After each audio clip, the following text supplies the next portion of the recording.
This is Winter Island, located in the West Delta.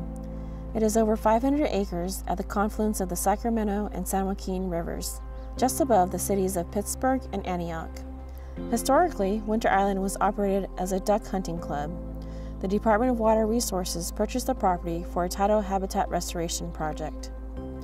The main goals of this project are to reestablish tidal connectivity into the island and to enhance ecological function of the marsh within the island. Tidal marshes are great for food production. By opening up the island's levees, the food produced in the marsh will flow out with daily tides. This will benefit native fish in the island and the surrounding areas. Based on historic monitoring and current science, Winter Island is an ideal location for tidal restoration because native fish such as Delta smelt are found in this area and would be able to benefit from the increased food source and access to rearing habitat. Winter Island had three major construction components. First, at the north side of the island, we removed the water control structure. Second, we widened an existing channel on the eastern side of the island.